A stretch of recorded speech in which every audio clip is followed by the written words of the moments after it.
Sulit pa rin ang suporta ng mga tao sa Kim Pao. Sa online naman ay hindi mapakali ang mga fans na sundan pa ang mga susunod na kwento ng The Alibay. Marami din ngayon na nagtatanong kung mahal na mahal nga ba ni Kim Chiu at Paolo Abilino ang bawat isa. Latest na ngayon na may pahayag si Paolo Abilino sa Kim Pao. Inihayag ng kapamilya actor na si Kim Chiu ang gusto niyang makawork sa mga proyekto. Magaling na actress si Kim Chiu at kahit noon pa man ay inamin na ng bawat isa na pinanood nila ang mga series or projects na kinabibilangan. Hindi naman talaga mawawala sa isip ng mga tao na kulitin sina Kim Chiu at Paolo Abilino sa tunay na real score ng dalawa. Marami agad ang nagsabing maganda na nagustuhan ni Paolo Abilino ang kanyang kapareha na makatrabaho sa isang proyekto. Gayon din kay Kim Chiu na isa din si Paolo Abilino na gusto niyang makatrabaho sa mga proyekto. May nagsabi naman na maganda kung ganito ang payag nila sa bawat isa. May mga netizens naman na nagtatanong kung si Kim Chiu nga ba ang first choice na makawork sa The Alibay series na kasalukuyang napapanood sa Prime Video. Ayon sa chika, si Kim talaga noon na gusto niyang maka-eksena at minamanifest na ito kahit nung nasa Kapuso Network. May nagsabi naman na kung totoo ang pagbibigay niya ng pahayag sa Kim Pao ay hindi naman imposible dahil pareho silang magagaling sa mga series na ginawa sa showbiz. Kahit sila excited na makawork ang bawat isa at nagbigay ng pahayag sa isang interview. Grabe talaga ang pagkakahop ng lahat sa kanilang mga proyekto kahit noon pa man ay sinusubaybayan ng kanilang mga teleserye tulad ng Lidang, What's Wrong with Secretary Kim at My Love Will Make You Disappear. Grabe naman talaga ang suporta na ipinakita nila sa bawat isa kaya siguro ganito din kainit ang pagtanggap ng tao sa kanila. Nakita din ng tao ngayon na malakas ang fandom nila at kahit sino, kilalang kilala ang pangalan nila sa buong mundo. May nagsabi naman na ang pagmamahal ng bawat isa kay Kim at Paolo ay isang patunay na iba sila sa mga love team ngayon sa bansa. May nagsabi naman na si Paolo ay magaling na aktor kaya marami sa mga actors din ang gustong makawork siya. Maalalang nagkaroon siya ng mga kaparihan noon tulad na lamang ni Janine Gutierrez sa Marry Me, Marry You. Marami namang mga kapamilya actress ang naging kaparihan niya kaya grateful ang lahat sa napakagaling na Paolo Abilino. May nagsabi naman na sana Kim Pao pa rin ang makawork sa mga susunod na palabas ng ABS-CBN at sana maganda pa rin ang magiging connection nila sa bawat isa. Sa 2026 naman ay maraming mga aabangan pa ang mga tao sa kanilang mga ganap. Alam ng lahat ngayon kung gaano mas nag-grow pa ang kanilang showbiz career. Thankful talaga ang lahat sa sunod-sunod na proyekto na ipinagkatiwala sa dalawa kaya expect na talaga tayo sa mas lumakas na Kim Pao sa buong mundo. Ngayong araw ay sulit na sulit talaga ang supporters ng Kim Pao at nakaabang na talaga sa Biyernes para sa susunod na episodes ng The Alibay. Intense na ang magaganap sa kwento at abangan din ang mga pasabog ni Stella Marie at Vincent Cabrera. Ano naman kaya ang mga eksena na dapat abangan ng lahat sa Kim Pao series at paano kaya mabibigyan ng justice ang mas lalong gumandang storyline nito? Hindi naman nagpapatinag ang mga supporters sa mga taong pilit na ipapabagsak ang sikat na kapamilya love team na ito at ilan nga sa kanila ay nagsabing hindi deserve ng dalawa na makatrabaho ang The Alibay. Pero agad namang binatikos ang basher na ito dahil alam ng lahat kung gaano sila bagay na bagay sa mga proyekto na ito at maging sa pagiging love team. Sa kabilang banda naman ay proud ang kapamilya fans sa ipinakitang katapangan ni Kim Chiu sa pagiging artista. Ngayong oras ng December 11, 2025 ay nakita talaga ng mga tao kung gaano ipinaglaban ni Kim Chiu ang mga pagsubok na dumaan sa kanyang buhay. Tila hindi nawawala ang pagiging matapang niya sa mga intriga kung saan busy din ang mga bashers sa kanya.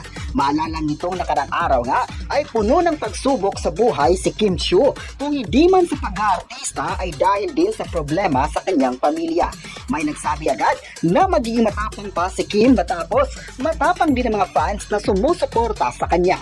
May nagsabi naman na kung ano man ang mga ginagawa ni Kim Chiu sa showbiz ay talagang andyan sila para ipagpapatuloy ang laban nila sa kapamilya actress. kahit anong pambabatikos ng tao kay Kim Chiu ay hindi mawawala pa rin ang init na suporta nila sa actress. Hindi mapapantayan ang husay ng Chinita Princess sa mga ginawang mga proyekto sa TV at talagang paborito ito ng mga tao. May nagsabi naman na hindi na talaga iimik ang mga tao sa pagbibigay ng suporta sa kanila. May nagsabi naman na kahit ilang years pa si Kim Chiu sa pagiging artista, ay andyan ang mga tagahanga na magabang ng kanyang mga series o movies. Ang kapamilya actress ay siyang nagbubuo raw ng kanilang araw kapag malungkot at may mga problema. Kahit noong mga taong seniors din, ay andyan para ipakita din ang suporta sa kanya. Kaya ang pagiging palaban niya ay isang patunay na mas lalo pa siyang mamahalin sa showbiz.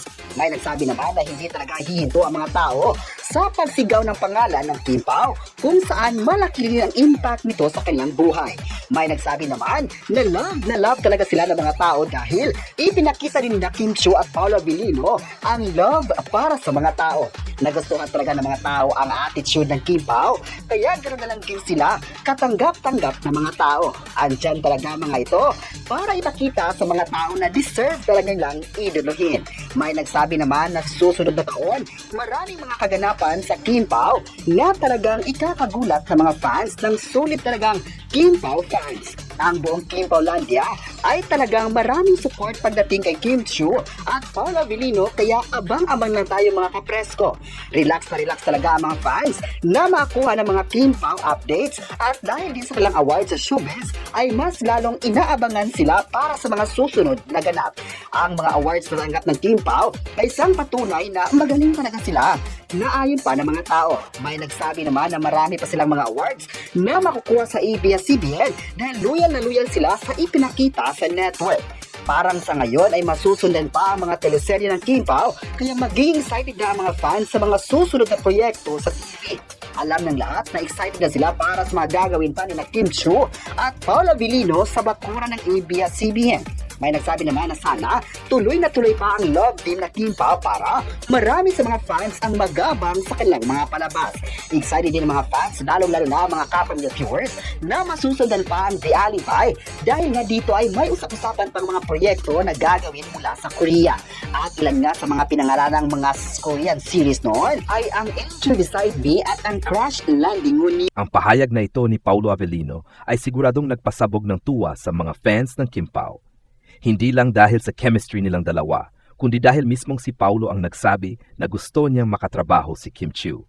Ibig sabihin, malalim ang respeto at paghanga niya sa professionalism, talento at masayahing personalidad ni Kim. Sa mundo ng showbiz, kung saan bihira ang aktor na bukas magsabi kung sino talaga ang gusto nilang maging partner sa proyekto, malaking bagay ang candid statement ni Paolo. Ipinapakita nito na hindi lang basta on-screen spark ang nakita niya kay Kim, kundi isang reliable, dedicated at inspiring na artista na masarap katrabaho. Bukod pa rito, ang teaming ng ganitong pahayag ay tila nagpapatibay ng impression ng fans na hindi basta-basta ang connection nilang dalawa. Pareho silang nasa matatag na punto ng career, parehong hinog bilang aktor, kaya ang pagnanais na magsama sa proyekto ay tila natural, organic at puno ng respeto. Ano ang masasabi ko sa balitang ito? Ang balitang ito ay nagpapakita ng solidong professional admiration. Hindi lang ito hype. Ito ay indikasyon na may tiwala si Paolo na makakagawa sila ni Kim ng proyekto na hindi lang patok, kundi may lalim at kalidad. Maraming beses na ring napatunayan ni Kim at Paolo na kapag pinagsama sila, ang resulta ay malakas na chemistry, hindi pilit na emosyon, natural na kilig at connection, malalim na pag-arte. Kaya hindi nakapagtataka kung bakit pumili si Paolo ng isang leading lady na may parehong bigat at maturity pagdating sa acting. Ano pa ang may dadagdag ko? 1. Posibleng may bagong project sa horizon. Kapag ang isang top actor openly nagsabi kung sino ang gusto niya makatrabaho, madalas may plano o may pressure na tuloy-tuloyin ito ng network o producers. 2. Mas lumalakas ang Kim Pao fandom. Ang simpleng pahayag ni Paolo ay parang gasolina para sa fandom. Mas lalo silang ma-excite, mas magiging engaged at mas lalakas ang suporta. 3. May chemistry na hindi pwedeng pantayan. Hindi lahat ng love team ay nagkakaroon ng natural connection. Ang Kim Pao, kahit hindi traditional love team, ay nagkaroon ng instant authenticity na bihira. 4. Nagdudulot din ito ng simbolismo, respeto, admiration, choice na manggaling mismo sa puso at pananaw ni Paulo, at recognition kay Kim bilang isang premier leading lady. Ang pahayag na ito ay hindi basta simpleng showbiz update. Isa itong moment na nagpapakita kung gaano kalaki ang respeto at paghanga ni Paulo Avellino kay Kim Chiu.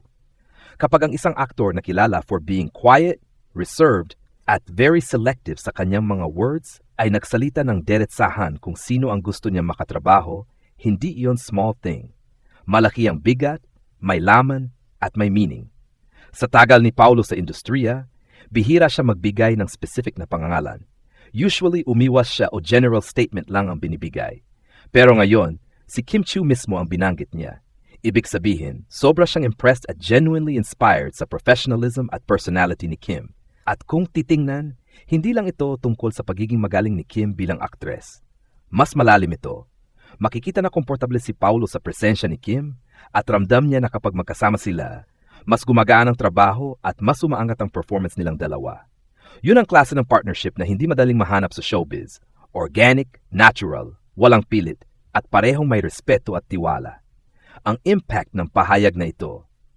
1. Para sa fans, sobrang kilig hindi lang tuwa, kundi super kilig ang naramdaman ng mga Kim Pao fans. Kapag mismong aktor na nagsasabi ng gusto niya matrabaho ang kapareha niya, isa lang ibig sabihin. Gusto niya ang energy, vibe, chemistry, at connection na nabuo nila. 2. Para sa Kim Pao chemistry validation, hindi na ito haka-haka, hindi na ito puro speculation ng fans. Ito ay confirmation na ramdam din ni Paulo ang magic nilang dalawa. 3. Para kay Kim Chiu, recognition ipinakita ni Paulo na hindi lang siya basta-basta bida. Para sa kanya, si Kim ay isang top-tier actress, respected, talented, at inspiring. 4. Para sa industriya, possible new project. Kapag naglabas ng statement ang isang big star na ganito, madalas sinusundan nito ng bagong teleserye, bagong pelikula, special collaboration, o big announcement na inaabangan. At hindi imposible ito, lalo't mataas ang demand at lakas nila bilang tandem. Ano pang may dadagdag ko? Malalim na koneksyon. Ang ganitong request ni Paulo ay hindi lumalabas kung walang solid na bond. Ibig sabihin, may comfort, may trust, at may mutual admiration na nabuild sa kanila off-cam. Mas matured at real partnership. Hindi sila pa-cute, hindi pilit, at hindi manufactured. Ang Kim Pao ay parang 2 taong nagtagpo sa perfect timing. Parehong emotionally matured, parehong hinog, parehong marunong magmahal sa craft nila. Posibleng may personal layer, hindi man ito confirmation ng romantic angle, pero ang ganitong statements ay madalas nagmumula sa lugar ng closeness at genuine fondness. Hindi lang good working partner, kundi someone special to work with. Ang sinabi ni Paulo ay isang napakalaking bagay, hindi lang para sa fans, kundi para mismo sa dynamics nila ni Kim Chiu. Si Paulo ay kilala bilang taong hindi basta-basta nagsasalita, hindi ma-showy, at hindi mahilig magbigay ng mga pangalan kapag tinatanong tungkol sa future projects. Kaya nang malinaw niyang ihayag na si Kim Chiu ang gusto niya makatrabaho, ibig sabihin nito ay may espesyal at malalim na dahilan kung bakit siya nagbigay ng ganoong pahayag. Ipinapakita nito ang mataas na respeto niya kay Kim. Hindi mo pipiliin ang isang tao bilang kapareha sa trabaho kung hindi mo siya hinahangaan sa kanyang talento, dedikasyon, at ugali. Para kay Paulo, si Kim ay hindi lamang magaling umarte. Isa siyang mabuting kasama, magaan katrabaho, at nagbibigay ng inspirasyon sa mga kaeksena niya. Totoo at galing sa puso ang sinabi niya. Hindi ito scripted, hindi ito promo, kundi isang honest na opinion mula sa isang aktor na seryoso sa kanyang craft. Pinapatunayan nito na may natural silang connection. Kung hindi sila magaan sa isa't isa, hindi sana ito babanggitin ni Paulo. Ang ganitong klaseng pahayag ay nanggagaling sa komportabling relationship, maaring professional closeness, personal closeness, o pareho. Malaki ang tiwala niya kay Kim bilang leading lady. Kapag ang isang actor ay nagbanggit ng specific na gusto niyang makatrabaho, ang ibig sabihin ay mahusay ka, kapantay kita sa intensity ng pag-arte, kayang-kaya nating gumawa ng maganda, may chemistry tayong hindi madaling mapalitan. At sa kaso ni na Kim at Paulo, iyon mismo ang nakikita ng fans. Hindi pilit, hindi gawa-gawa, kundi genuine. Mas malalim na ibig sabihin ng pahayag na ito. Maaring nagbubukas ito ng pintuan para sa bagong proyekto. Pinapatunayan nitong malakas ang Kim Pao partnership kahit hindi sila typical love team. Matindi ang impact nila. Ipinapakita nitong may mutual admiration at pagiging comfortable silang dalawa. At ang pinakaimportante, ang statement ni Paulo ay parang subtle na mensahe na mahalaga sa kanya si Kim bilang artista, bilang partner sa trabaho, at marahil bilang tao. Dagdag na maaring ibig sabihin ng pahayag ni Paulo. 1. Hindi lang ito trabaho, may personal touch ang sinabi niya. Kapag si Paulo, na kilalang tahimik, reserved at very careful sa mga binibitawang salita, ay nagsabing gusto niyang makatrabaho si Kim, hindi iyon simpleng professional choice. May halong comfort, admiration, at special connection ang ganitong statement. Hindi magsasabi si Paulo ng pangalan kung hindi talaga niya gusto o hindi siya genuinely happy kapag kasama ang taong iyon. 2. Isa itong subtle appreciation para sa personality ni Kim. Hindi lang hinahanga ni Paulo si Kim bilang artista. Mukhang nakikita niya rin ang pagiging masayahin, pagiging professional, pagiging marespeto, pagiging supportive, at pagiging natural na positive energy. Kaya hindi nakapagtatakang gusto niya ulit makatrabaho ang isang taong nagbibigay ng good vibes both on-cam and off-cam. 3. Lumalabas na may chemistry, silang hindi basta-basta napupulot. Sa showbiz, maraming love teams ang nabubuo, pero ilan lang ang nagkakaroon ng authentic spark. Ang Kim Pao ay hindi pinilit, hindi manufactured. Nag-bloom sila ng natural. At para kay Paulo na i-acknowledge ito, ibig sabihin, ramdam niya rin ang magic. Nagpapahayag ito ng readiness for a new project. Hindi malayo na ang ganitong pahayag ay hint. Posibleng may darating na movie, posibleng may planong teleserye, posibleng may special collaboration, o maaring network-driven pairing. At dahil mismong si Paulo ang nag-request, mas lumalakas ang possibility. 5. Validation ito sa mga gumagawa ng ingay na Kim Pao fandom. Sa bawat kilig moment, interaction, at chemistry na nakikita ng fans, may tanong na laging lumulutang. Ramdam kaya nila ang connection nila? Ngayon, parang sinagot na mismo ni Paulo, at hindi lang basta sagot, affirmation na may nakita rin pala siya kay Kim na special. 6. May mensahe ito kay Kim mismo. Maaring hindi diretso, pero ang pahayag ni Paulo ay parang, magaling ka, masarap kang kasama. At gusto kong maranasan ulit yon. Isang compliment na hindi madalas ibinibigay ni Paulo kahit kanino. Sa kabuuan, ang pahayag ni Paulo ay hindi lamang update. Isa itong moment na nagpapakita ng genuine admiration, mutual respect, at posibleng mas malalim na bond sa pagitan nila ni Kim Chiu.